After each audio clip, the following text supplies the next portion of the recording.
श्रीमद् भगवद गीता अध्याय संख्या 2 श्लोक संख्या 61 से आगे तक 61वां श्लोक पढ़ता हूँ। तानि सर्वाणि संयम्य युक्त आसीत मत्परः वशे हि यस्य इंद्रियाणि तस्य प्रज्ञा प्रतिष्ठिता। इसके अनुवाद में लिखते हैं श्रील प्रभुपाद, जो इंद्रियों को पूर्णतया वश में रखते हुए इंद्रिय संयमन करता है और अपनी चेतना को मुझ में स्थिर कर देता है, वह मनुष्य स्थिर बुद्धि कहलाता है। पिछले श्लोक में इंद्रियों को वश में करने की बात हुई और साथ ही ये बात हुई कि इंद्रियां जो है भटक क्यों जाती हैं। उत्तम रस की चर्चा जो 59वें श्लोक में हो रही थी, उसका मतलब ये है कि इंद्रियों को वश में किया जाए और इंद्रियों को भगवान की सेवा में लगाया जाए। अब 60वें श्लोक में चर्चा हुई कि इंद्रियां भटक जाती हैं क्योंकि बड़ी प्रबल और वेगवान है। मन का कार्य है इंद्रियों को वश में करना, क्योंकि हमने एग्जाम्पल दिया था शरीर का, जिसमें कि मन जो है इंद्रियों के ऊपर कंट्रोल करता है पर कर नहीं पाता है, ये अलग बात है। रथ की चर्चा हुई थी कि रथ के अंदर 5 घोड़े जुते हुए हैं, 5 इंद्रियों के समान हैं और उसके ऊपर जो लगाम है वो मन है। घोड़े जो है बड़े प्रबल होते हैं, लगाम कई बार फेल हो जाती है।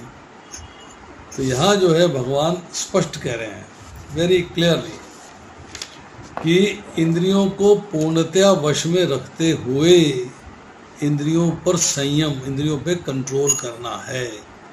मतलब आपका मन इतना स्ट्रांग होना चाहिए, इतना पावरफुल होना चाहिए कि आप इंद्रियों को वश में कर लें। और जो व्यक्ति ऐसा कर सकता है, पहला पॉइंट कि इंद्रियों को पूर्णतः वश में करते हुए इंद्रियों पे संयम करना, ये फर्स्ट पॉइंट है। और सेकंड पॉइंट है अपनी चेतना, कॉन्शियसनेस कृष्णा होनी चाहिए, भगवान पे होनी चाहिए। आपके स्मरण के अंदर हर समय भगवान रहने चाहिए। आपकी चेतना में, आपके चिंतन में, आपके स्मरण में हर क्षण भगवान रहने चाहिए और वो स्थिर होना चाहिए, उसमें विचलित नहीं होना, भटकना नहीं है। चलो ऐसा है कृष्ण का नहीं तो किसी और का चिंतन कर लेते हैं, आज सोमवार है तो आज इसका कर लेते हैं, मंगलवार है तो इसका कर लेते हैं, बुधवार है तो इसका कर लेते हैं, शनिवार है तो इसका कर लेते हैं। मतलब आपको अपने चिंतन में विचलित नहीं होना है, आपकी चेतना पूर्णतया भगवान में स्थिर होनी चाहिए। जो व्यक्ति ये 2 काम कर पाता है, चेतना को भगवान में स्थिर कर देना, भगवान 8वें अध्याय में जाके बता रहे हैं, अनन्य चेता सत्तम यो माम स्मृति नित्यशः। जो अपनी चेतना को मुझ में स्थिर कर देता है, जो अपने उसके चिंतन में मेरे सिवाय और कोई होता ही नहीं, उसके चिंतन में मेरे सिवाय कोई नहीं है। जिस व्यक्ति ने अपनी चेतना को मुझ में स्थिर कर दिया है और इंद्रियों को कंट्रोल में कर लिया है, इंद्रियों का संयमन कर लिया है, वो व्यक्ति स्थिर बुद्धि कहलाता है, अर्थात स्थित प्रज्ञ होता है। अर्थात वो जो है अपनी बुद्धि को विचलित नहीं होने देता, उसकी बुद्धि भगवान में फिक्स हो जाती है। अब इसके अंदर जो है 61वें श्लोक में कि अगर आपकी इंद्रियां भगवान के प्रति फिक्स हो गई हैं तो आप में भौतिक संसार का रस प्राप्त करने की निवृत्ति हो गई है, छुटकारा हो गया है। अब आप भौतिक संसार के प्रति आकर्षित नहीं हो रहे। You will not be attracted to this material world. अच्छा लंबा तात्पर्य है, पढ़ता हूँ, ध्यानपूर्वक सुनिए। इस श्लोक में बताया गया है कि योग सिद्धि की चरम अनुभूति कृष्ण भावनामृत ही है। योग सिद्धि का मतलब है योग के द्वारा अपने आप को भगवान से जोड़ना। और योग क्या है, कैसे जोड़ेंगे? भक्ति योग के द्वारा। आप भक्ति योग के द्वारा अपने आप को भगवान से जोड़ रहे हैं, ये योग सिद्धि है। और इसकी हाईएस्ट जो पोजीशन है वो है कृष्ण भावनामृत, अर्थात आप कृष्ण के भाव में आ गए, कृष्ण के मूड में आ गए। जब तक कोई कृष्ण भावना भावित नहीं होता तब तक इंद्रियों को वश में करना संभव नहीं है। ये लाइन बड़ी इंपॉर्टेंट है। Senses cannot be controlled unless you become Krishna conscious. जब कृष्णा कॉन्शियस होंगे, कृष्ण में मन लगेगा, कृष्ण में बुद्धि लगेगी, कृष्ण के बारे में विचार आएंगे, कृष्ण के बारे में चर्चा करेंगे, कृष्ण की सेवा करेंगे, तब आपकी इंद्रियां भौतिक संसार से हटकर भगवान में लग जाएंगी। तब आपकी इंद्रियां वश में। वश में करने का मतलब है कि उनको भौतिक संसार से हटा के भगवान में लगा देना। जैसा कि पहले कहा जा चुका है कि दुर्वासा मुनि का झगड़ा महाराज अम्बरीश से हुआ, क्योंकि गर्ववश महाराजा अम्बरीश पर क्रुद्ध हो गए, इससे अपनी इंद्रियों को नहीं रोक पाए। दूसरी ओर यद्यपि राजा मुनि के समान योगी न था, किंतु वह कृष्ण का भक्त था। उसने मुनि के सारे अन्याय सह लिए, जिससे वह विजयी हुआ। राजा अपनी इंद्रियों को वश में कर सका, क्योंकि उसमें निम्नलिखित गुण थे, जिसका उल्लेख श्रीमद् भागवतम के 9वें स्कंद के 4थे अध्याय के 18वें से 20वें श्लोक में हुआ है।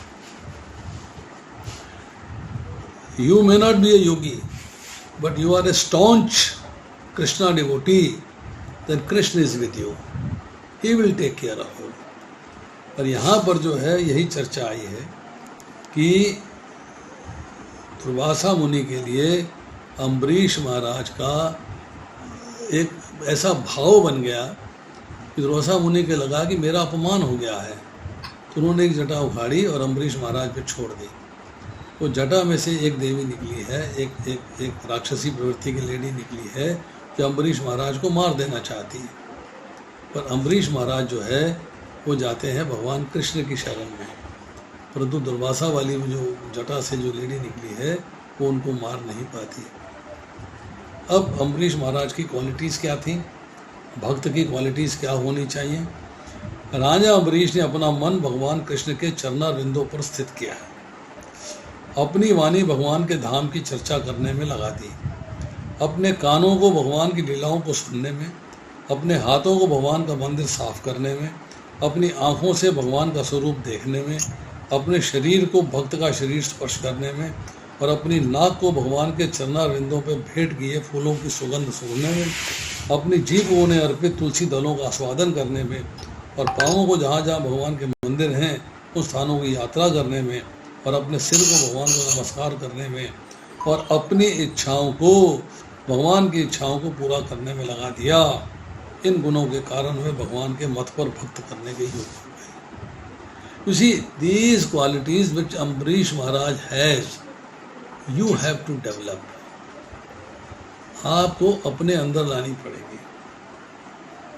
लीलाओं सुनने का इंटरेस्ट होना चाहिए, फूल सूंघने का इंटरेस्ट होना चाहिए, उच्छिष्ट भगवान का भोग लगने के बाद प्रसाद को स्वाद लेने का, तुलसी दल के को लेने का मतलब आपका एक आकर्षण होना चाहिए, और भगवान के मंदिरों के दर्शन करने चाहिए, भगवान को नमस्कार करना चाहिए, और अपनी भौतिक इच्छाओं की पूर्ति को छोड़ के भगवान की इच्छाओं का आदर मान सम्मान करके उसकी पूर्ति का प्रयास करना चाहिए। अब इस प्रसंग में मत पर शब्द अत्यंत सार्थक है। कोई मत पर किस तरह हो सकता है, इसका वर्णन महाराज अम्बरीश के जीवन में बताया गया है। मत पर शब्द जो है उसका अर्थ यह है कि सब कुछ भगवान के लिए, सब कुछ भगवान के लिए। मत पर परंपरा के महान विद्वान तथा आचार्य श्री बलदेव विद्याभूषण का कहना है, मद भक्ति प्रभावेन सर्वेंद्र विजय पूर्विका स्वात्मदृष्टि सुलभेति भावा। इंद्रियों को केवल कृष्ण की भक्ति के बल पर ही वश में किया जा सकता है। कभी कभी अग्नि का भी उदाहरण दिया जाता है। जिस प्रकार जलती हुई अग्नि कमरे के भीतर की सारी वस्तुएं जला देती हैं, उसी प्रकार योगी के हृदय में स्थित भगवान विष्णु सारे मलों को जला डालते हैं। आपके हृदय के अंदर जो कलमश है, जो कंटेमिनेशंस है, जो गंदगी भरी है, भौतिक संसार का आकर्षण है, उसके आनंद के प्रति आपकी इच्छा बनी रहती है। जब आप भगवान के प्रति समर्पित हो जाते हो तो भगवान आपके हृदय में विराजमान है और भौतिक संसार के आकर्षण को खत्म कर देते हैं। उसी प्रकार योगी के हृदय में स्थित विष्णु सारे मलों को जला देते हैं योग सूत्र भी विष्णु का ध्यान आवश्यक बताता है, शून्य का नहीं। कुछ लोग हैं शून्यवादी होते हैं, अरे भगवान तो है ही नहीं। नंबर एक, मृत्यु हो जाएगी, आत्मा जो है मिल जाएगी, शून्य हो जाएगी, जीरो हो जाएगी, उसकी वैल्यू नहीं रहेगी, कोई आइडेंटिफिकेशन नहीं रहेगी, कोई एंटिटी नहीं रहेगी। तो तथाकथित योगी जो विष्णु पद को छोड़कर अन्य किसी वस्तु का ध्यान धरते हैं, वे केवल मृग मरीचिकाओं की खोज में वृथा ही अपना समय गंवाते हैं। मृग मरीचिका का मतलब होता है कि अगर आप कभी, हमने पढ़ा है मृग तृष्णा और मृग मरीचिका एक ही बात है। मृग तृष्णा क्या है? मृग तृष्णा किसे कहते हैं? कि ऐसा साइंस में कहा गया है कि हिरन जब रेगिस्तान में भागता है, रेगिस्तान में चलता है, तो जो रेत के कण होते हैं वो जब सूर्य की रोशनी उन पर पड़ती है तो उसको जल का भास होता है, यहाँ जल है, तो वो उस जल के लालच में भागता है, आगे जाता है, जल नहीं मिलता, पर जहाँ जहाँ रेत के कणों के ऊपर सूर्य की रोशनी पड़ रही है वहाँ वहाँ उसे जो है भास होता है कि यहाँ जल है और वो भागता रहता है। इसे कहते हैं मृग तृष्णा। तृष्णा मीन्स अनसेटिस्फाइड डिज़ायर, और मृग मीन्स हिरन की तरह। तो हमें कृष्ण भावना भावित होना चाहिए, भगवान के प्रति अनुरक्त होना चाहिए। असली योग का यही उद्देश्य है। तो योग का अर्थ एक ही हुआ, अपने आप को भगवान से जोड़ना। अब भगवान से कैसे जोड़ना है? भगवान के प्रति अनुरक्त होना है, मतलब भगवान के प्रति आकर्षित हो जाना है, अट्रैक्ट हो जाना है, और जो कार्य करने हैं भगवान के लिए ही करने हैं। तब आप समझते हो कि आप जो है कृष्ण भावना भावित हुए हो। अब 2 श्लोक आते हैं, 62 और 63, 2 श्लोक इकट्ठे करेंगे। ये दूसरे अध्याय के बहुत ही इम्पोर्टेंट श्लोक हैं, बहुत ही इम्पोर्टेंट श्लोक हैं। ध्यायतो विषयान पुंसः संगतेषु उपजायते, संगात् संजायते कामः, कामात् क्रोधभिजायते, क्रोधात् भवति सम्मोहः, समोहः स्मृति विभ्रमा, स्मृति विशांत बुद्धिनाशो, बुद्धिनाशात् प्रणश्यति। जिसने ये 2 श्लोक समझ लिए ना, तो समझ लो उसका जीवन सफल हो गया, उसका जीवन सफल हो गया। इंद्र विषयों का चिंतन करते हुए मनुष्य की उनमें आसक्ति उत्पन्न हो जाती है, और ऐसी आसक्ति से काम उत्पन्न होता है, और फिर काम से क्रोध प्रकट होता है। ये पार्ट 1 है, और पार्ट 2 है। क्रोध से पूर्ण मोह उत्पन्न होता है, मोह से स्मरण शक्ति का विभ्रम हो जाता है। जब स्मरण शक्ति भ्रमित हो जाती है तो बुद्धि नष्ट हो जाती है, और बुद्धि नष्ट होने पर मनुष्य पुनः भवकूप में गिर जाता है। ये एक पुनरपि जन्मम और पुनरपि मरणम, मतलब बार बार मृत्यु आनी, बार बार जन्म लेना, इसका प्रोसेस बताया गया। इसका प्रोसेस बताया गया कि इसका प्रोसेस क्या है। How does one go into this ocean of material existence. ध्यायतो विषयान पुंसः, ध्यान करना किसका? विषयों का, मतलब विषयों का चिंतन करते हैं। विषय मीन्स सांसारिक भोग की वस्तुएं जो आपको आपके भौतिक भोग ऐश्वर्य के लिए आकर्षित करती है। अगर आपका विषय भगवान है, उनका चिंतन करिए, पर अगर आपका विषय भगवान नहीं है, भौतिक संसार है, भौतिक संसार में प्राप्त पदार्थ हैं, वस्तुएं हैं जो आपको भौतिक सुख भोग की ओर आकर्षित करती हैं, अगर आप उनका चिंतन करते हो, उनके बारे में सोचते हो, कान से सुना, आँख से देखा, नाक से सूंघा, जीवा से उसका रस लिया, और त्वचा से उसका स्पर्श का आनंद लिया, तो क्या होता है कि आपकी उसमें आसक्ति हो जाती है। इसका एग्जाम्पल दूंगा, बड़ा अच्छा एग्जाम्पल दूंगा। आप उसके प्रति अट्रैक्ट हो जाते हैं, आपकी आसक्ति हो जाती है, जैसे चाहिए, आई वॉन्ट दिस, मुझे ये प्राप्त करना है, मेरा मूड आ गया इसके ऊपर, ये मेरे पास होना चाहिए। मीन्स आपकी उसमें आसक्ति हो गई। और जब आसक्ति होती है तो आसक्ति से आपके अंदर इच्छा प्रकट होती है, कामना प्रकट होती है कि मेरे को ये प्राप्त कर लेना चाहिए। अब आपके अंदर कामना आ गई, डिज़ायर हो गई, यस आई वांट दिस। अब वो डिज़ायर फुलफिल नहीं हो पा रही अंडर सर्टेन कंडीशंस।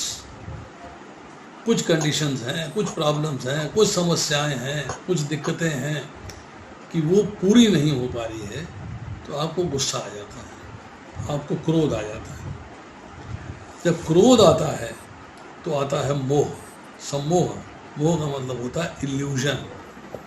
इल्यूजन आ जाता है, मतलब इसे मूढ़ता भी कहते हैं, इसे इल्यूजन भी कहते हैं, इसे मोह भी कहते हैं, इसे सम्मोह भी कहते हैं। जब मोह आ जाता है, इल्यूजन हो जाता है, तो आपको आपकी बुद्धि जो है, जो स्थित प्रज्ञ होने का प्रयास कर रही थी, उसमें भ्रम पैदा हो जाता है, डाउट्स पैदा हो जाते हैं, और आप जो है स्मरण शक्ति का विभ्रम हो जाता है, स्मरण शक्ति का लॉस हो जाता है।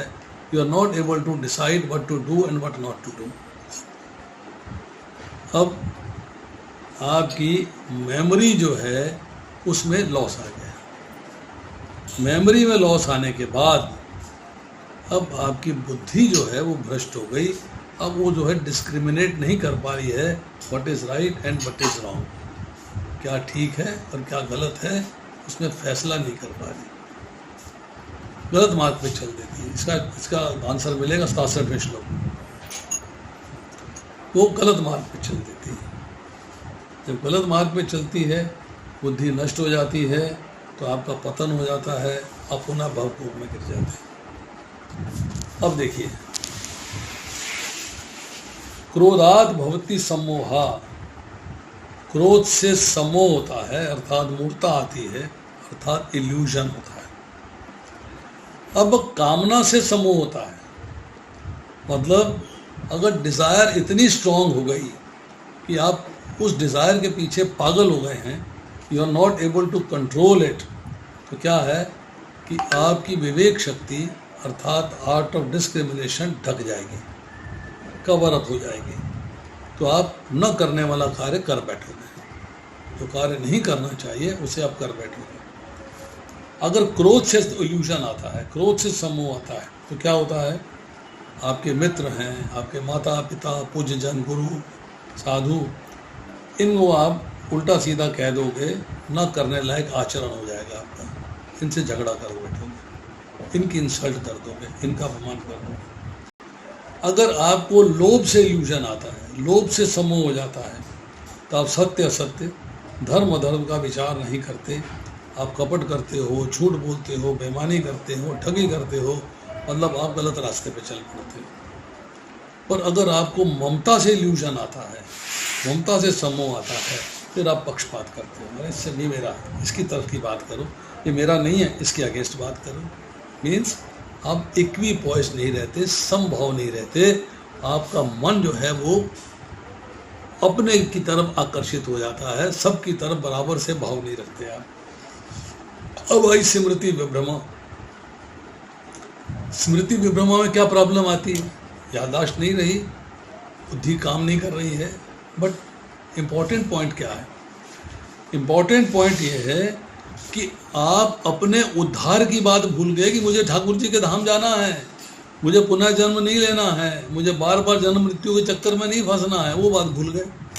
मतलब मेमोरी में लॉस आ गया कि अब मुझे वो बात याद नहीं है, no I don't remember that. अब उसके बाद बुद्धि का नाश हो गया, बुद्धि का नाश हो गया मतलब विवेक गया, आर्ट ऑफ डिस्क्रिमिनेशन गई, विचार शक्ति गई, तो बुद्धि का नाश हो गया। अब देखिए इसके हम परपट्स पढ़ते हैं। जो मनुष्य कृष्ण भावना भावित नहीं है, साधारण जन की बात हो गई, उसमें इंद्र विषयों के चिंतन से भौतिक इच्छाएं उत्पन्न होती हैं, जो मैंने बताया। अब देखिए एग्जाम्पल देता हूँ आपको, कई बार दे चुका हूँ, पहले भी आपने सुना होगा, एक बार फिर सुनने में कोई हर्ज नहीं। एक माता जी अपनी सहेली के यहाँ गई और डबल डोर फ्रिज देख लिया, 55 इंच का एलईडी टीवी देख लिया, अरे बहुत बढ़िया है। फ्रिज आधा हिस्सा जो है फ्रीज़र है, आधा हिस्सा रेफ्रिजरेटर है, दरवाजे बड़े मोटे मोटे हैं, दरवाज़ों में भी बना बहुत सारा सामान रखा जा सकता है, बहुत अलमारी दिखाई दे रही है, इट इज़ वेरी अट्रैक्टिव, बहुत बढ़िया है। तो मुझे इस बढ़िया चीज़ को प्राप्त करना चाहिए, आई मस्ट हैव इट। आसक्ति हुई और जिसके घर गई थी उस लेडी ने आपको उस फ्रिज के बारे में बहुत सारी बातें बता दी, ये ऐसा है, इसकी ये क्वालिटी है, इसकी ये अच्छाई है, इसमें ये है, डीफ्रॉस्ट है, फलाना है, ये है, वो है। बहुत बातें सुनी तो आप आकर्षित हो गए, आपकी आसक्ति हो गई, अब कामना हो गई मुझे ये चाहिए। किससे हुई? उसका चिंतन करने से। चिंतन किया, चाहे वो टीवी था, चाहे वो रेफ्रिजरेटर था, चाहे मोबाइल था, चाहे कोई चीज़ थी, आप उसका चिंतन किया है, कान से सुना है, आँख से देखा है, किसी ने वर्णन किया है, आपके मन में वो बात आ गई है, उस बात के आने के बाद आपका उसमें आकर्षण हो गया है, राग हो गया है। जब राग हो गया है, आसक्ति हो गई है, तो आपको वो कामना डेवलप हो गई, इच्छा हो गई कि मुझे ये चीज़ चाहिए।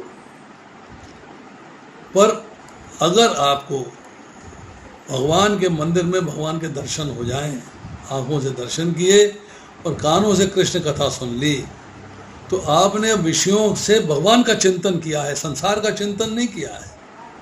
विषय क्या है? भगवान। तब सांसारिक विषय नहीं आपके सामने आए, आपके सामने आया ध्यायतो विषयान पुंसा। आपने उस बाकी लाइन छोड़ दिया, आपने बाकी लाइन अब आपके कनेक्टेड नहीं है, आप सिर्फ पहले 2 पॉइंट से कनेक्टेड हैं कि आपके ध्यान के अंदर विषयों का विषय है भगवान, जिनके आश्रय आप हैं, उसका चिंतन हो गया है। उसका चिंतन होते ही जीवन बदल गया।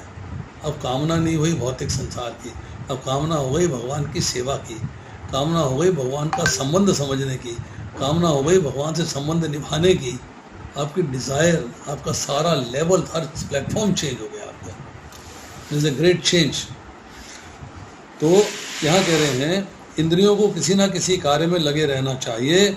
यदि वे भगवान की दिव्य प्रेमा भक्ति में नहीं लगी रहेंगी तो वह निश्चय ही भौतिकतावाद में लगी रहेंगी। इस भौतिक जगत में हर एक प्राणी इंद्र विषयों के अधीन है, यहाँ तक कि ब्रह्मा तथा शिव जी भी। तो स्वर्ग के अन्य देवताओं के विषय में क्या कहा जा सकता है? इस संसार के जंजाल से निकलने का एकमात्र उपाय है कृष्ण भावना भावित होना। शिव जी ध्यान मग्न थे, किंतु जब पार्वती ने विषय भोग के लिए उन्हें उत्तेजित किया तो वे सहमत हो गए, जिसके फलस्वरूप कार्तिकेय का जन्म हुआ। इसी प्रकार तरुण भगवत भक्त हरिदास ठाकुर को माया देवी के अवतार ने मोहित करने का प्रयास किया, किंतु विशुद्ध कृष्ण भक्ति के कारण वे कसौटी में खरे उतरे, वो अट्रैक्ट नहीं हुए। जैसा कि यमुनाचार्य के उपयुक्त श्लोक में बताया जा चुका है, भगवान का एक निष्ठ भक्त भगवान की संगति के आध्यात्मिक सुख का आस्वादन करने के कारण समस्त भौतिक इंद्रिय सुख को त्याग देता है। जब भगवान का चिंतन हो गया तो विषयों का चिंतन समाप्त हो गया। अतः जो कृष्ण भावना भावित नहीं है वह कृत्रिम दमन के द्वारा अपनी इंद्रियों को वश में करने में कितना ही शक्तिशाली क्यों ना हो, अंत में अवश्य असफल रहेगा। आप ये लाइन समझ लीजिए, अगर आप भगवान के प्रति आकर्षित नहीं हैं, अगर आप कृष्ण के भाव में नहीं हैं, तो क्या है, भौतिक संसार आपको कभी ना कभी तो आकर्षित कर ही देगा, जितनी मर्जी आप प्रैक्टिस कर लो, क्योंकि आपके हृदय में भगवान नहीं आए, उपस्थित हैं, पर आपने उनकी उपस्थिति को एक्सेप्ट नहीं किया है, स्वीकार नहीं किया, उसकी तरफ देखा नहीं। आप कृष्ण भावित नहीं हुए हैं तो आप भोग भावित हो गए हैं, संसार भावित हो गए हैं।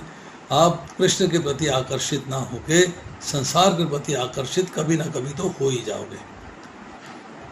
अतः जो कृष्ण भावना भावित नहीं है वे कृत्रिम दमन के द्वारा अपनी इंद्रियों को वश में करने में कितना भी शक्तिशाली क्यों ना हो, वह अवश्य असफल होगा, क्योंकि विषय सुख का रंच मात्र विचार भी उसे इंद्र तृप्ति के लिए उत्तेजित कर देगा।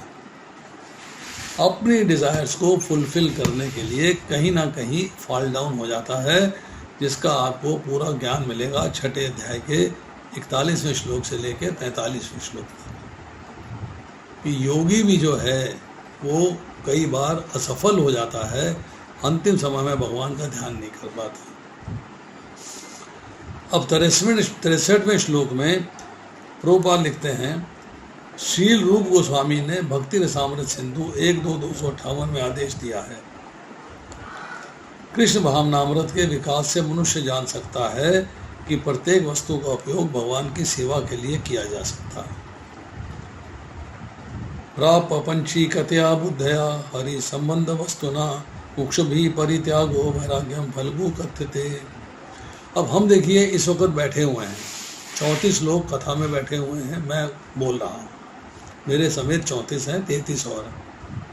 हम लैपटॉप का यूज़ कर रहे हैं कृष्ण के प्रचार में, मोबाइल का यूज़ कर रहे हैं कृष्ण के प्रचार में, कईयों ने कान में लगा रखा होगा सुनने के लिए कृष्ण के प्रचार में, हम लोग नेट का यूज़ कर रहे हैं कृष्ण के प्रचार में, वाईफाई का यूज़ कर रहे हैं कृष्ण के प्रचार में। मतलब हमारा जो कार्य है वो कृष्ण के प्रति हो रहा है लगातार, कंटिन्यूअसली। हम जो है अपने सारे रिसोर्सेज को भगवान की सेवा में यूटिलाइज कर रहे हैं, हम अपने रिसोर्सेज को भगवान की सेवा में यूटिलाइज कर रहे हैं। अब इसके आगे लिखते हैं, कृष्ण भावनामृत के विकास से मनुष्य जान सकता है कि प्रत्येक वस्तु का उपयोग भगवान की सेवा के लिए किया जा सकता है। जो कृष्ण भावनामृत के ज्ञान से रहित हैं, साधारण समाज जिनको कृष्ण भावनामृत का ज्ञान नहीं है, वे कृत्रिम ढंग से भौतिक विषयों से बचने का प्रयास करते हैं। मेडिटेट करने बैठ गए, स्कूटर की आवाज़ आई, ध्यान खुल गया, बच्चे ने रो दिया, आवाज़ खुल गई, फ़ोन बज गया, आवाज़ खुल गई। वो प्रॉपर तरीके से भगवान के प्रति समर्पित नहीं होते।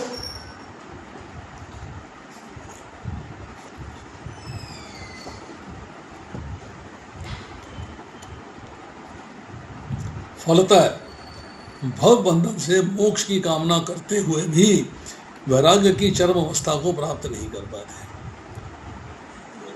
उनका तथाकथित वैराग्य फल्गु वैराग्य अर्थात कौन कहलाता है, और वैराग्य की चरम अवस्था क्या है, what is the highest limit. सबसे पहली बात तो है वैराग्य क्या है, दूसरी बात है चरम अवस्था क्या है, तीसरी बात है फल्गु वैराग्य क्या है। तो 3 पॉइंट है यहाँ पर।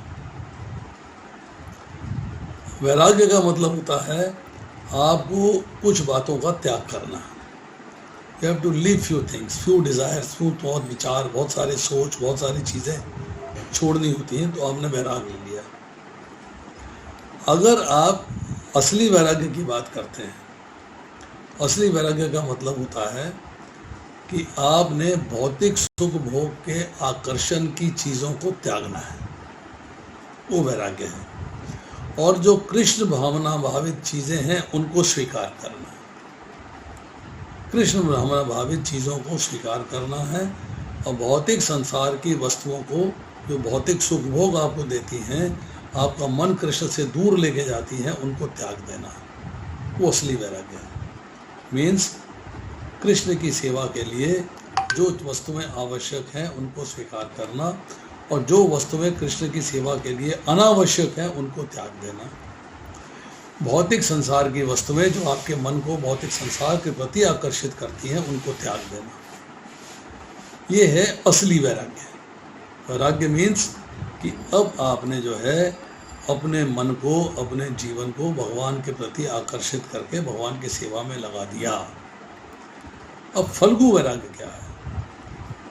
फल्गु वैराग्य क्या है कि हम लोग अपने मन में तो विचार करते हैं कि मैंने वैराग्य लेना है, परंतु भूल जाते हैं, लेते नहीं।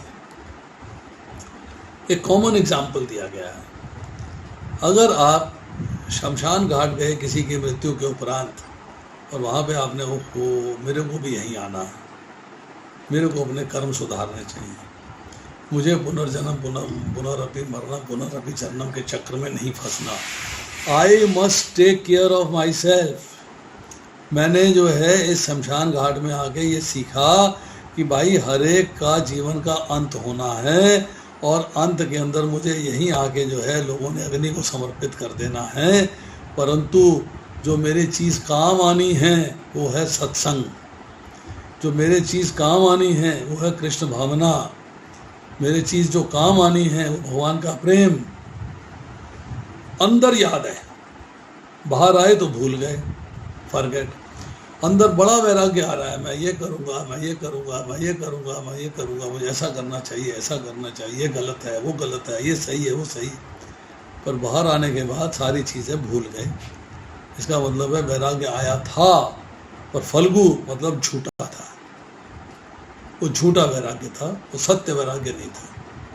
तो जो व्यक्ति जो है संसार में रहता है, सोचता है कि मैं आज मंदिर जाऊंगा, आज मैं भगवान की सेवा करूंगा, आज मैं भगवान के प्रति सारा दिन बिताऊंगा।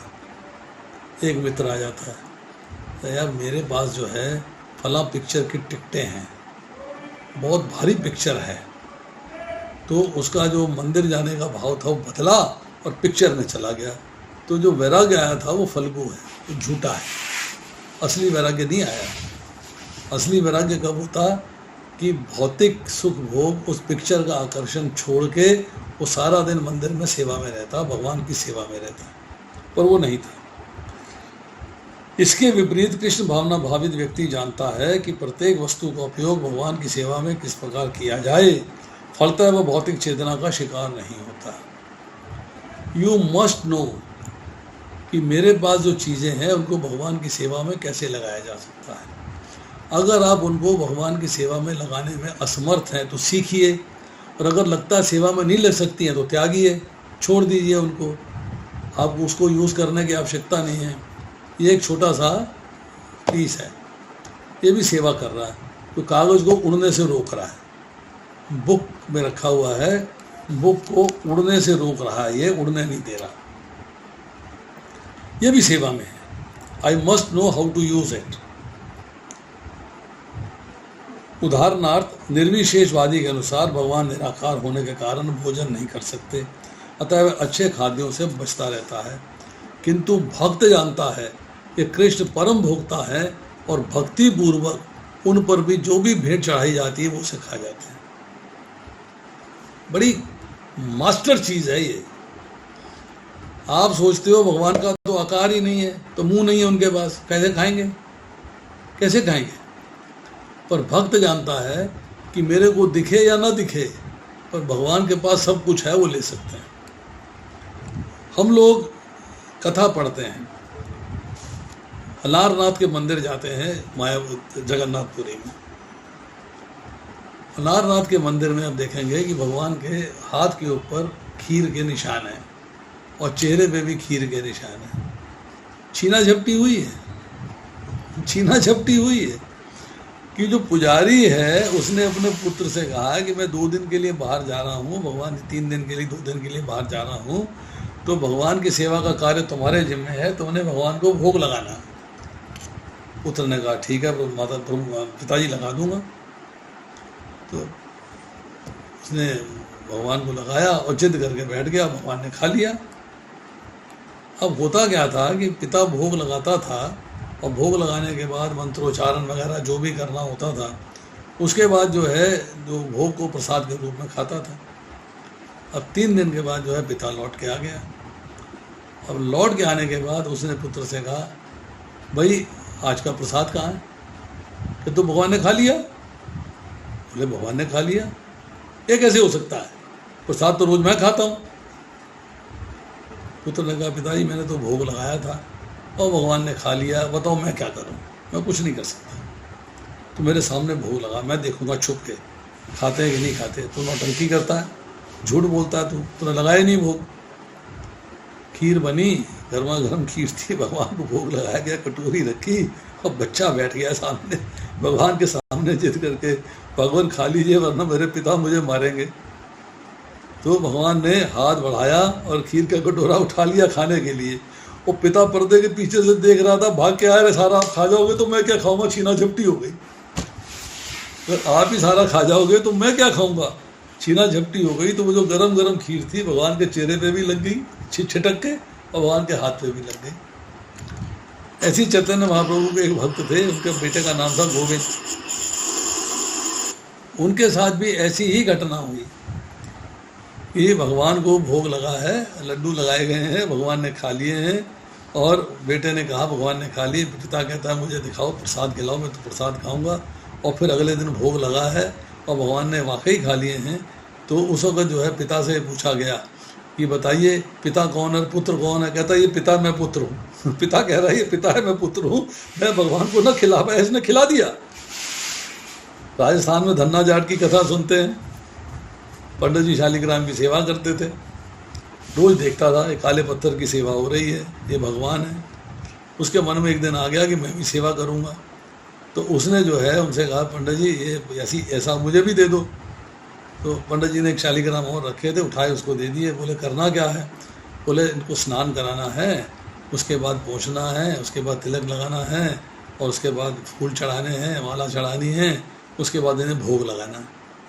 ये खा लेंगे, उसके बाद प्रसाद खा लेना है, उसके बाद चलती रहेगी बात। धन्ना जाट सीरियस। अब वो जो है भगवान के लिए भोग लेके आ गया। अल्टीमेटली भगवान के आगे रख दिया, पर्दा खींच दिया, पर्दा हटा हटा के देखे थाली खाली नहीं हुई। 3 दिन तक भूखा प्यासा बैठा रहा, बार बार थाली आती, बार बार वापस जाती, बार बार थाली आती, बार बार वापस जाती। कहता मैंने प्रसाद खाना है, आप खा नहीं रहे हो, या तो खा लो वरना मैं मारूंगा। मैं जाट था, मारूंगा। भगवान ने आके भोग स्वीकार कर लिया, खा लिया, और उसके खेतों में भगवान ने काम किया है। ये कहानियाँ लगती हैं, परंतु है सत्य। भगवान आपकी सेवा से प्रसन्न होकर आपके कार्य करते हैं, आपके समक्ष प्रकट होते हैं। तो यहाँ जो है निर्विशेषवादी और भक्त की दोनों का कंट्रास्ट किया गया है कि भक्त मानता है कि कृष्ण परम भोक्ता है, भोक्ता राम यज्ञ तपसाम सर्वलोका महेश्वरम, कि सब लोगों के महेश्वर हैं, अकेले भोक्ता है, सब भोक्त हैं, और भक्ति पूर्वक उन पर जो भेंट चढ़ाई जाती है वे उसे खाते हैं। अतः भगवान को अच्छा भोजन चढ़ाने के बाद भक्त प्रसाद ग्रहण करता है। इस प्रकार हर वस्तु प्राणवान हो जाती है, प्राणवान हो जाती है, और अधःपतन का कोई संकट नहीं रहता है। आप अभी देखिएगा, मैं नहीं जानता आपका एक्सपीरियंस है कि नहीं है, भगवान को जब भोग लग जाता है, हम मंदिर में बैठ के प्रसाद पाते हैं, भोग लगा हुआ प्रसाद होता है। हमारे पास ना तो नमकदानी होती है, ना मिर्चदानी होती है, ना चीनी दानी होती है, पर हर चीज़ इतनी परफेक्ट होती है कि हमें किसी चीज़ की आवश्यकता ही नहीं लगती। And same stands true for house. अगर आप भगवान को भोग लगाते हो, मन से भोग लगा रहे हो, तो आपकी भोजन में किसी प्रकार की कमी नहीं रहेगी, और अगर कमी है तो भगवान उसे पूर्ति कर लेंगे। भगवान उस कमी को अपने खाने के लिए पूर्ति कर देंगे। मैंने आपको पीछे भी स्टोरी सुनाई थी, मेरे घर में भगवान ने नमक खाया, कटोरी से नमक उठा लिया है, और भरमा बैंगन बने थे उसमें डाल के खा लिया है। भगवान स्वीकार कर लेते हैं हर प्रकार वस्तु प्राणवान हो जाती है, और अधःपतन का कोई संकट नहीं रहता है। कुछ लोगों का माइक ऑन है। कृष्णम पात्रा।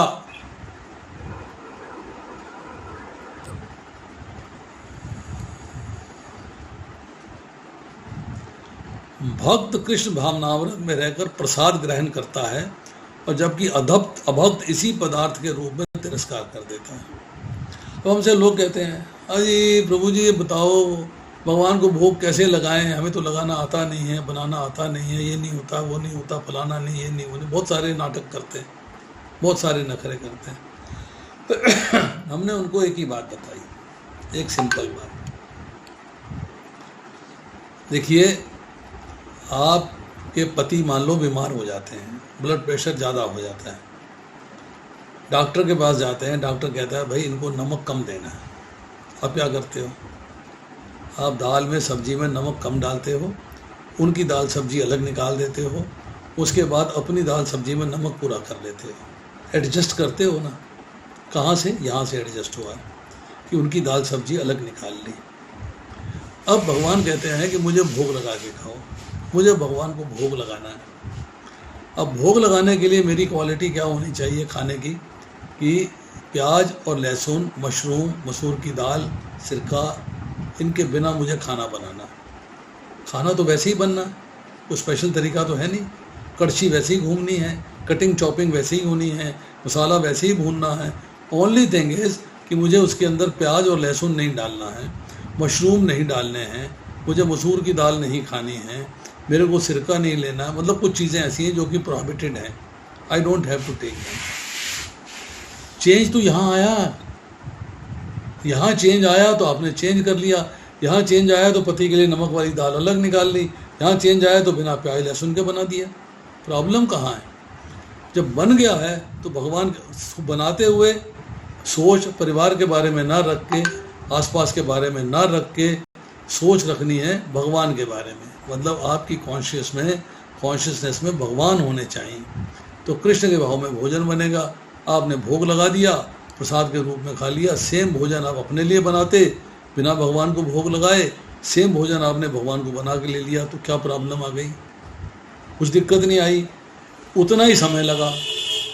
हालांकि 2-4 मिनट कम ही लगे कि प्याज काटने का झंझट नहीं, लहसुन काटने का झंझट नहीं रहा, भूनने का झंझट नहीं रहा, टेस्टी बन गया। एंड आई टेल यू, मैं आपको एक एग्जांपल देता हूँ, आपको बड़ी अच्छा लगेगा, सुनने में हैरानगी होगी। मेरे पास एक मरीज़ आया, साहब रात में ना बड़ी प्यास लगती है, बड़ा दिल घबराता है, बड़ी एसिडिटी हो जाती है, जलन हो जाती है, यहाँ पे मिर्चें लगती हैं, मैं बड़ा परेशान हूँ।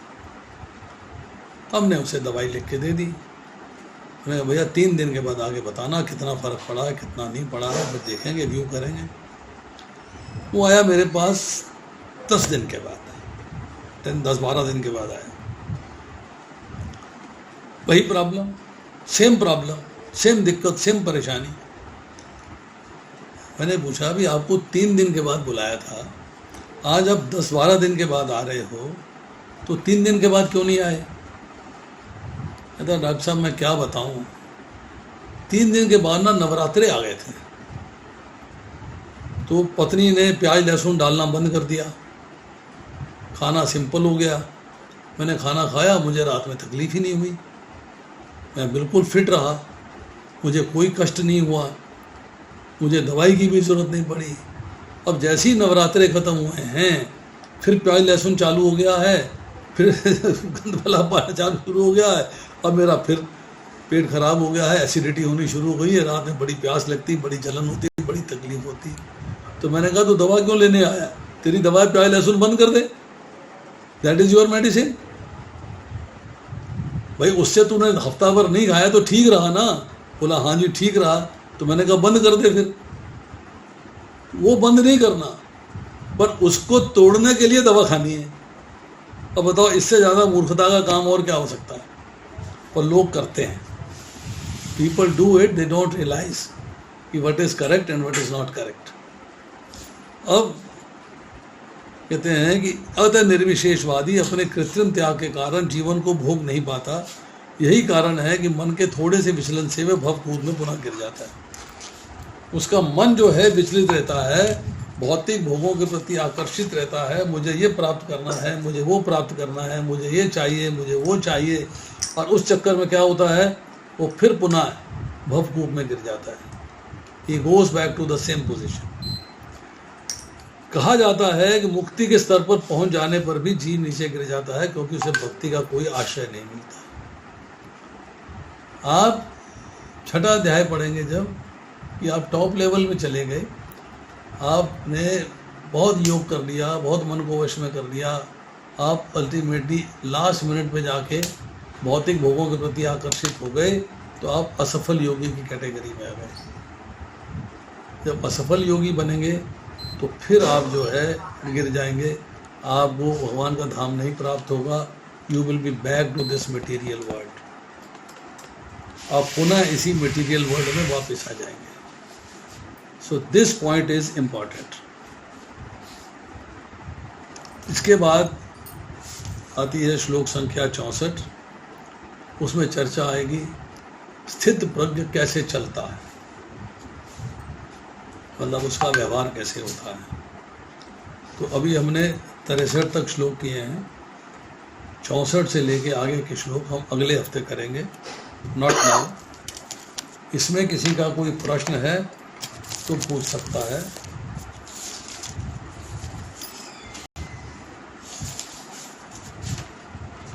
बताइए।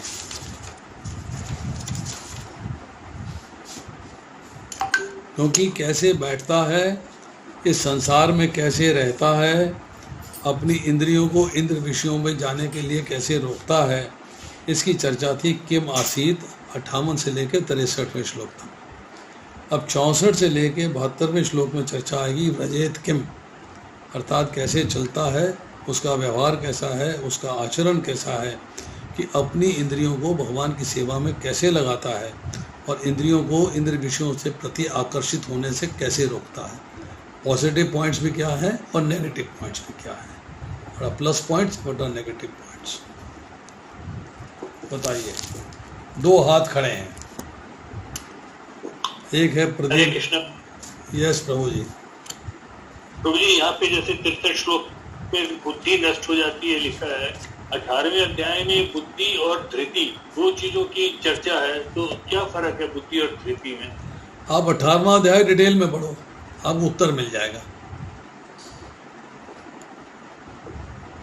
जो मैं समझ पाया हूँ कि धृति बैकग्राउंड में है बुद्धि के, क्या सही है? बैकग्राउंड में कैसे है बताइए? मतलब मुझे लग रहा है जैसे रिजर्वायर टाइप है कि बुद्धि, धृति एक स्टोरेज मेमोरी टाइप है जहां से वो पिक करके बुद्धि और एक्शन मोड में आती है। नहीं नहीं, दृढ़ता है, दृढ़ता। आपने जो श्लोक पढ़े हैं ना, उन श्लोकों की चर्चा करिए कि आप क्या कौन से श्लोक की बात कर रहे हैं। एक मिनट, तो ये आप दूसरा प्रश्न लिख लीजिए, मैं श्लोक निकालता हूँ। धृति का अर्थ होता है संकल्प। धृति के द्वारा, ये जो आपका श्लोक है 33वां श्लोक है 18वें अध्याय का, हे पृथा पुत्र, जो अदम्य है, जिसे योगाभ्यास द्वारा अचल रहकर धारण किया जाता है, जो इस प्रकार मन प्राण तथा इंद्रियों के कार्यकलापों को वश में रखती है, वह धृति सात्विक है। मतलब आपने, धृति का मतलब होता है कि दृढ़ता पूर्वक आपने अपने आचरण को बनाना है। किंतु जिस धृति से मनुष्य धर्म अर्थ तथा काम के फलों के लिए बना रहता है, लिप्त रहता है, वो राजसी है। धृति का मतलब होता है डिटर्मिनेशन।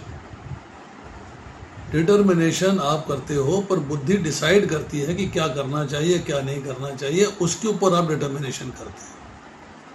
तो बुद्धि प्राइमरी है और डिटर्मिनेशन करना उसके नीचे सेकेंडरी जॉब है। ठीक है, आपने डिटर्मिन किया कि मुझे ये करना चाहिए, पर करना क्या है तो बुद्धि डिसाइड करेगी ना। ठीक है।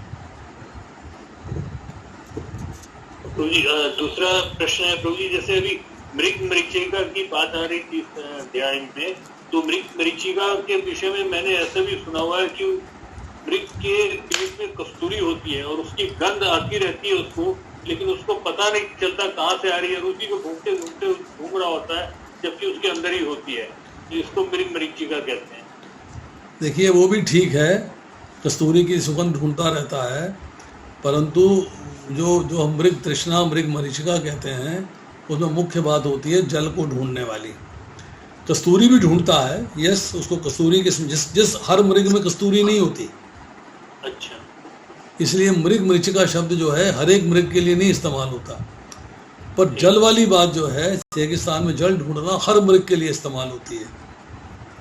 मृग मरीचिका के लिए जो शब्द आप इस्तेमाल कर रहे हो, कस्तूरी किसी किसी मृग में होती है। तो स्पेशल टाइप ऑफ हिरन होते हैं जिनके अंदर जो है कस्तूरी होती है, हर एक के पेट में नहीं होती।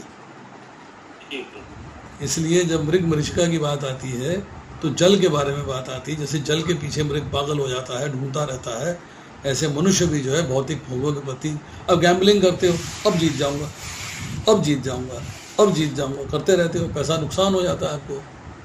यू कीप ऑन आस्किंग, पैसा लगाते रहते हो। यस संदीप प्रभु। प्रभु जी दंडवत प्रणाम। यस प्रभु जी, मेरा एक ही छोटा सा क्वेश्चन है। श्लोक नंबर 33 से पहली लाइन जो है कि उसमें अनुवाद में क्रोध से मोह कैसे उत्पन्न होता है, ये समझ में नहीं आया प्रभु जी। क्रोध से मोह कैसे उत्पन्न हो सकता है? बाकी तो आपने एग्जांपल दिया कि मोह से हम कृष्ण की भक्ति भूल जाते हैं, तो मोह से बुद्धि भ्रष्ट, मेमोरी खत्म हो जाती है, वो तो समझ में आया, पर क्रोध से मोह कैसे उत्पन्न हुआ? दोनों अपोजिट है। आपने ध्यान से सुना नहीं, थोड़ा सा केयरफुल होना पड़ेगा। मैंने आपको एग्जाम्पल दिया कि मोह का मतलब जो है वो है मूढ़ता। मूढ़ता मीन्स इल्यूजन, ठीक है। इल्यूजन का मतलब क्या है? अगर कामना से होता है, इसका मतलब है आपकी सोचने की शक्ति, विवेक शक्ति ढक गई, समझ गए प्रभु जी। आप ना करने वाला कार्य कर बैठे। मैं मोह को आसक्ति से रिलेट कर गया एक्चुअली शायद। और अगर क्रोध से होता है तो क्रोध का मतलब यह है कि आपकी इच्छाओं की पूर्ति नहीं हुई तो आपने जो है अपने मित्रों को, पूज्य जनों को, गुरु को, साधु को अपशब्द कह दिए क्योंकि आपकी इच्छा पूरी नहीं हुई, your desire was not fulfilled, तो आपने न करने लायक आचरण कर दिया। दिस इज इल्यूजन, ये गलत है, आपको करना, आचरण में चेंज नहीं लाना चाहिए था। अगर लोभ है, लोभ से इल्यूजन आता है, इसका मतलब यह है कि आपकी डिज़ायर्स इतनी ज़्यादा हो गई हैं, इतनी ज़्यादा हो गई हैं कि आप उन डिज़ायर्स को फुलफ़िल करने के लिए सत्य में, असत्य में, धर्म में, अधर्म में विचार नहीं करते, कपट कर लेते हो, झूठ बोल देते हो, बेईमानी कर लेते हो, ढंगी कर लेते हो, किसी तरीके से मेरी डिज़ायर फुलफिल नहीं। अगर ममता से होता है इल्यूजन, इसका मतलब यह है आप समभाव नहीं हो, आपका किसी के प्रति अट्रैक्शन है, मेरा बेटा है, मेरी बहू है, मेरी बेटी है, मेरा दामाद है, मेरा रिश्तेदार है, मेरा ये है, तो आप पक्षपात कर देते हो, दूसरे को इग्नोर करते हो, उससे पक्षपात कर देते हो। ये जो है डिफरेंट चार चीज़ें हैं, कामना, क्रोध, लोभ और ममता। इनसे इल्यूजन, इनसे जो है सम्मोह कैसे पैदा होता है। थैंक यू प्रभु जी। हरे कृष्ण। भावना माता जी बोलिए। हरे कृष्ण प्रभु जी। यस माता जी बोलिए। प्रभु जी 18वें अध्याय का 4था श्लोक है, इसमें अनुवाद में एक वर्ड यूज हुआ है, हे नरशार्दूल। शास्त्रों में 3 तरह का बताया गया है, तो नरशार्दूल का क्या मीनिंग है प्रभु जी? आप 18वें अध्याय में कैसे पहुंच गए सारे लोग? प्रभु जी वो पढ़े है ना, पढ़ा था ना 2 दिन लगातार, वो 3 दिन हो गए, अनुवाद पढ़ने थे ना, तो उसमें डाउट था। शार्दूल का अर्थ है शेर, लॉयन, और नर शार्दूल का मतलब है आप मनुष्यों में शेर के समान शक्तिशाली हो।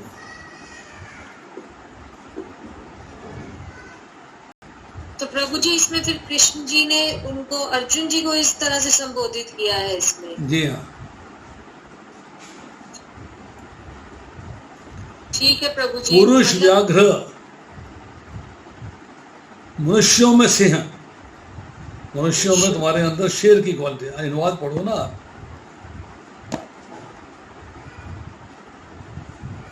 मनुष्य के शेर, সেটা বুঝতে পারছেন? चलिए और पूछिए। प्रभु जी ये मत पर परंपरा है, जो भी हमने चर्चा करी मत पर परंपरा की, तो 4 जो संप्रदाय है, ऐसा ही ये संप्रदाय है क्या? नहीं तो संप्रदाय में क्या प्रॉब्लम आई आपको? नहीं प्रभु जी, मतलब 4 संप्रदाय हैं, तो उसके मत पर संप्रदाय उससे अलग है। मत पर संप्रदाय कहाँ है? ये परंपरा से क्या अर्थ हुआ प्रभु जी?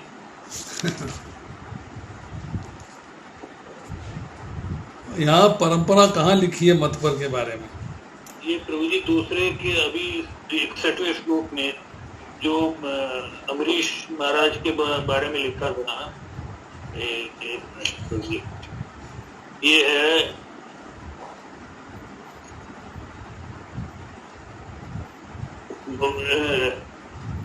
इच्छाओं को पूरा करने में लगा दिया और इन गुणों के कारण वे भगवान के मत पर भक्त बनने के योग्य हो गए। उसके बाद है इस प्रसंग में मत पर शब्द अत्यंत सार्थक है। तो परंपरा कहाँ है इसमें? ये उसके नेक्स्ट लाइन में प्रभु, मत पर परंपरा के महान विद्वान तथा आचार्य श्री बलदेव विद्याभूषण का कहना है। आप उस 4 परंपरा, आप कंफ्यूज बड़े रहते हो। मत पर परंपरा का मतलब यह है यहाँ पर मत पर कि आप हर मत पर मीन्स मेरे लिए कार्य कर। आपने इसको ध्यान से पढ़ा नहीं ना, दिक्कत ये है। देखिए 11वें अध्याय के 55वें श्लोक में भगवान कहते हैं मत कर्म कृत मत परम मत भक्ता संग वर्जिता। यहाँ पर फिर मत पर की चर्चा आ रही है कि आपको जो व्यक्ति अपने आप को भगवान के प्रति समर्पित कर देता है, वह परंपरा, उस परंपरा की चर्चा नहीं है। यहाँ ये बात कही जा रही है कि जो व्यक्तियों ने अपने आप को भगवान के प्रति समर्पित कर दिया है, भगवान के प्रति ही कार्य करते हैं, ऐसे व्यक्ति जिस रास्ते पे चलते हैं उसको उन्होंने कह दिया है कि मत पर परंपरा के महान विद्वान, अर्थात वो महान विद्वान जिन्होंने अपने जीवन को भगवान के चरणों में समर्पित कर दिया है। तो इस हिसाब से तो जितने भी आचार्य हैं वो सभी मत पर परंपरा के अनुगामी हैं। यस, उसमें आप वो रामानुजाचार्य संप्रदाय की परंपरा, निम्बार्काचार्य की परंपरा, उसकी चर्चा नहीं हो रही है यहाँ पे। वो किसी भी संप्रदाय से, यहाँ संप्रदाय की चर्चा हो रही है। संप्रदाय कहीं नहीं लिखा हुआ, या परंपरा लिखा हुआ है। अब भगवान जो है चौथे अध्याय के अंदर जो है चर्चा करते हैं। अब देखिए, चौथे अध्याय का मैं आपको श्लोक पढ़ के सुनाता हूँ। अब वहाँ मुझे उसका उत्तर दीजिएगा, चौथे अध्याय के श्लोक का, कि इसका अर्थ क्या है। कौन सा श्लोक है? दूसरा श्लोक, एवं परंपरा प्राप्तम इमं राज ऋषियो विदु। इवं कौन सी परंपरा की बात हो गई? चार संप्रदायों की परंपरा की बात नहीं हुई। ये तो भगवान से परंपरा की शुरुआत हो रही है, गुरु परंपरा से। कोई भी गुरु हो, किसी भी संप्रदाय से हो, यहाँ कह रहे हैं गुरु ने शिष्य को सुनाया, गुरु ने सुना अपने गुरु से, उसने सुना अपने गुरु से, उसने सुना अपने गुरु से, और उसने आगे जो है आगे बताया है। तो यहाँ चर्चा आ रही है गुरु परंपरा। ठीक है। यस, राजकुमारी माता जी। हरे कृष्ण प्रभु जी, धन्यवाद प्रणाम। यस माता जी, बोलिए।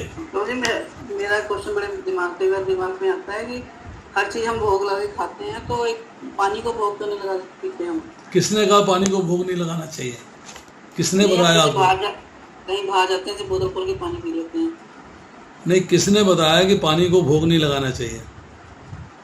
नहीं, पानी तो हम ऐसे पी लेते हैं जैसे पानी कहीं भी। आपको किसने गाइड किया? Who is your guide? Guide तो किसी ने नहीं किया, लेकिन मैं ये पूछ रही हूँ, जैसे बाहर जाते हैं तो हम पानी खरीद लेते हैं बोतल लेके, तो ऐसे पी लेते हैं। श्री विष्णु श्री विष्णु श्री विष्णु, हरे कृष्णा कृष्ण कृष्ण हरे हरे, हरे राम राम राम हरे हरे। भगवान जल स्वीकार करिए और फिर पानी पी लिए।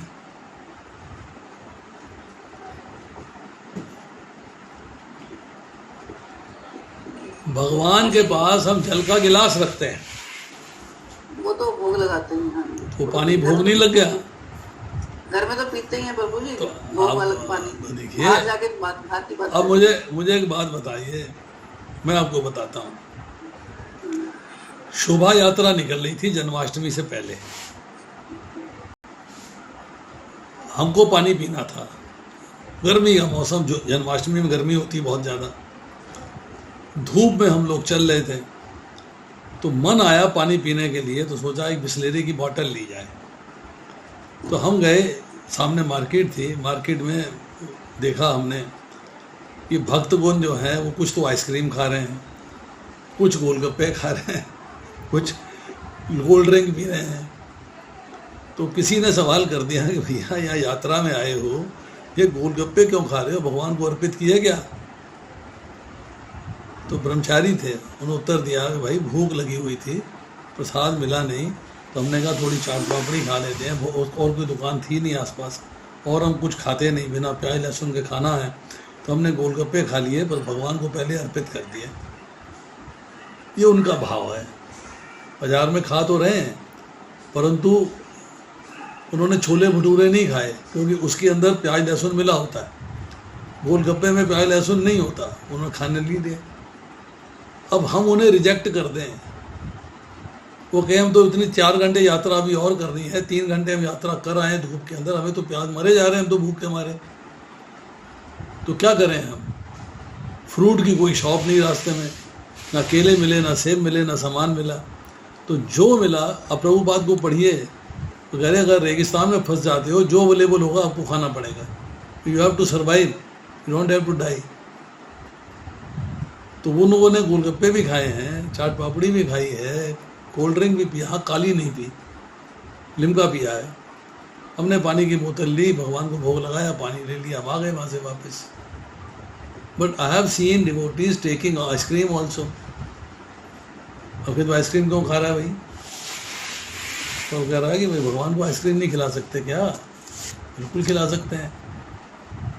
भगवान को भोग लगा दिया पहले, अब उनका भाव है लगा दिया तो लगा दिया। अगर हम पानी पीना चाहते हैं बाहर जाके, तो भगवान को भोग लगाएं और पानी पिए,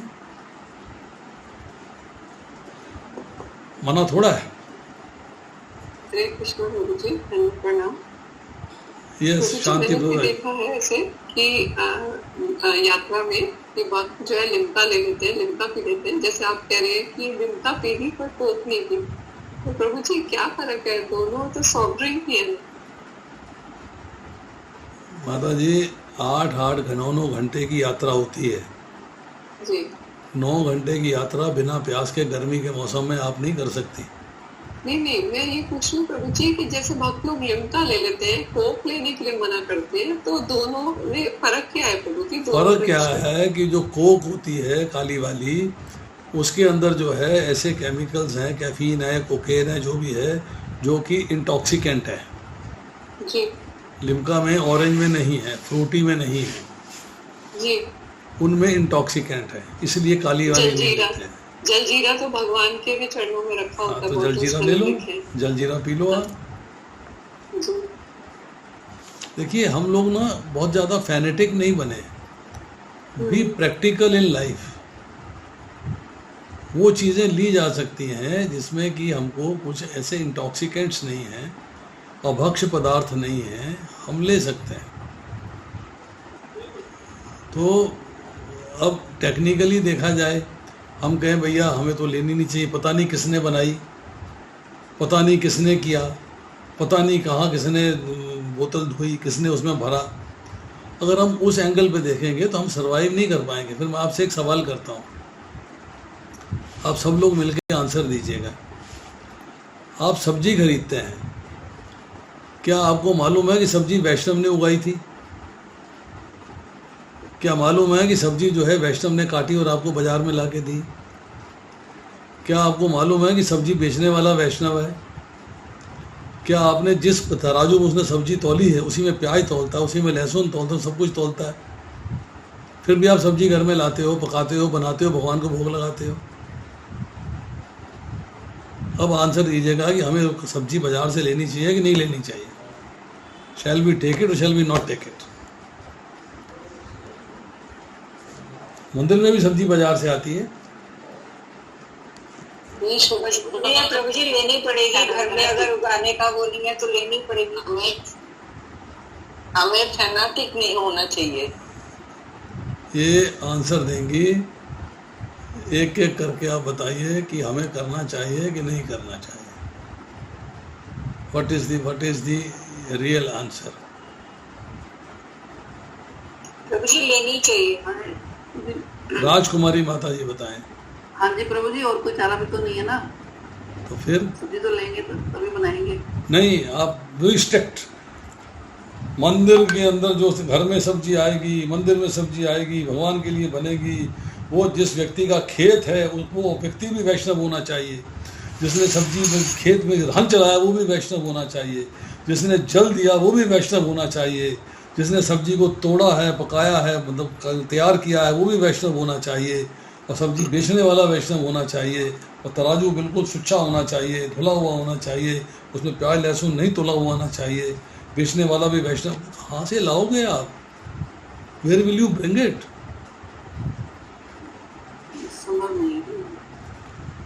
इसलिए आप उसको स्वीकार कर लेते हैं, यू एक्सेप्ट इट।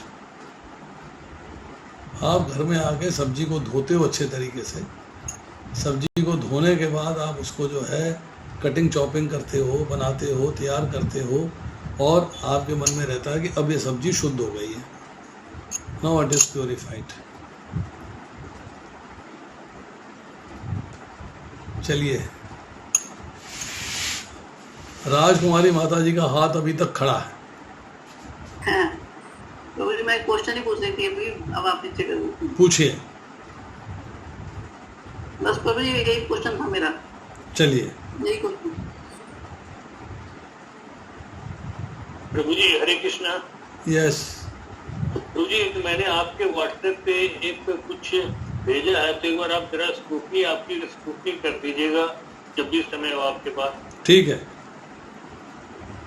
आलसी। ठीक है प्रभु जी, हरे कृष्ण। हरे कृष्ण। यस, साहू जी बताइए।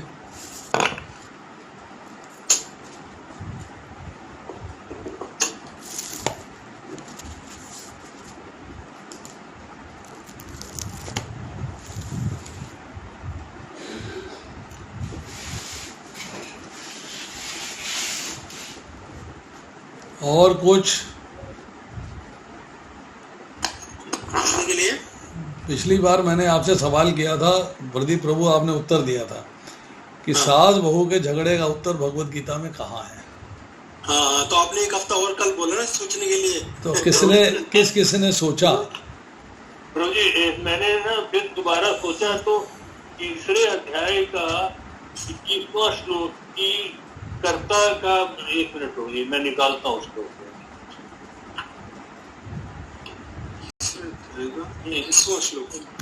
बहुत सारी सांसें बैठी हुई हैं, बहुत सारी सांसें बैठी हुई हैं। कृष्णादास गुप्ता जी, लीलावती वृंदा माता जी, अपराजिता करुणा माता जी, बहुत सारी सांसें हैं। धारित्री माता जी भी हो सकता सास हो, अनका आराध्या माता जी भी सास हो, उर्मिल माता जी सास हैं, और बहुत सारी बहुएं भी हैं इसके अंदर। सपना माता है। मुझे डर है सेंसिटिव मैटर ना हो जाए। प्रभु जी इसमें आपने बताया था कि सास को विषय के बारे में। हरे कृष्णा।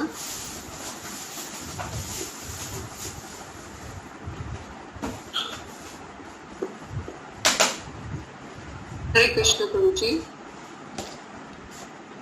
हाँ जी बताइए। प्रभु जी आपने बताया था ऐसा कि सास को जो है बहू में देखना चाहिए कि उसमें जो है भगवान यश के हृदय में बैठे हो, और ऐसे ही बहू को देखना चाहिए कि सास के हृदय में भगवान बैठे हो और एक दूसरे का सम्मान करना चाहिए। आपका जो आंसर है ताली बजाने के लायक है, क्योंकि आपने मेरा पहले आंसर इसका सुना हुआ है और आपको याद है। हाँ जी प्रभु जी, लेकिन मुझे एक सवाल ये है कि ये श्लोक कौन सा है प्रभु जी? प्रभु जी रात को मैं सोच रही थी तो मेरे दिमाग में पता नहीं क्यों वो दूसरे अध्याय का 7वां श्लोक आ रहा था बार बार, कार्पण्य में दूसरा अपने स्वभाव वाला। नहीं, श्लोक संख्या कौन सी है प्रभु जी? ये श्लोक संख्या है 6ठे अध्याय का 29वां श्लोक। वास्तविक योगी समस्त जीवों को मुझ में और मुझ में समस्त जीवों को देखता है। निसंदेह स्वरूप सिद्ध व्यक्ति मुझ परमेश्वर को सर्वत्र देखता है। उसके बाद 30वां श्लोक है, जो मुझे सर्वत्र देखता है वह सब कुछ मुझ में देखता है, उसके लिए न तो मैं कभी अदृश्य होता हूँ न वो मेरे लिए अदृश्य होता है। जब आप सब में भगवान को देखोगे तब आपका भाव बदल जाएगा। ये तो पूरी सॉल्यूशन हो गया, प्रॉब्लम का सॉल्यूशन हुआ।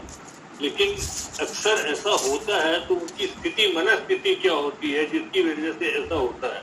क्योंकि वो इस भावना चेतना में नहीं होते, वो कर्ता भाव में होते हैं। गुणों के द्वारा जो कर्म किए जाते हैं और वो अपने आप को कर्ता मानते हैं, जबकि गुणों के द्वारा जिस गुण में वो स्थित है वो उससे ऐसे कर्म करा देते हैं जिससे वो कर्ता अपने आप को आप लंबा नहीं खींचिए बात को, आप उसमें कंफ्यूजन क्रिएट हो जाता है। सिंपल सी बात है कि सास बहू के बारे में क्या देखती है, भगवान को नहीं देखती है, अपने आप को अधिकार मानती है, झगड़ा करती है। बहू जो है, बहू सास के हृदय में भगवान को नहीं देखती है, अपना अधिकार मानती है, झगड़ा करती है, अपनी सुप्रीमेसी है, आई एम दी बॉस, ये कारण है बस, और कोई कारण नहीं है। Perfect answer. I am the boss. सास कहती है मैंने बच्चे को पाला बड़ा किया, इतना बड़ा किया, मेरा बच्चा मेरे कंट्रोल में होना चाहिए। बहू कहती है बस सारा घर छोड़ के आपके पास आ गई हूँ, मेरा हस्बैंड मेरे कंट्रोल में होना चाहिए। तो I am the master, I am the boss, ये फीलिंग है। दासानुदास का भाव ही नहीं है, that is the main problem. ठीक है बुलाना। यस प्रभु। पूजा जी आप कुछ कहना चाहती हैं? मेरे पास 1 मिनट है बस, मेरा पेशेंट आ गया है, अब मैं उसको देखूंगा। बस मुझे सिर्फ ये समझना था कि जहाँ तक मेरी समझ से है कि तो ये हर प्रॉब्लम तो सोल्यूशन हो गया ना, कि किसी से भी आपकी लड़ाई हो रही है या ऐसा कुछ बन रहा है सिचुएशन, तो ये तो हर प्रॉब्लम का सोल्यूशन हो गया। आप जो है इस प्रश्न को पेंडिंग रख लीजिए 1 हफ्ते के लिए, ठीक है, परसों के लिए, परसों करेंगे इस पे चर्चा। परसों है, हाँ ठीक है। ठीक है, राइट। कृष्णा प्रभु जी, दंडवत प्रणाम। दंडवत थैंक यू प्रभु जी, थैंक यू सो मच। दंडवत प्रणाम प्रभु जी। Recording stopped. Yes.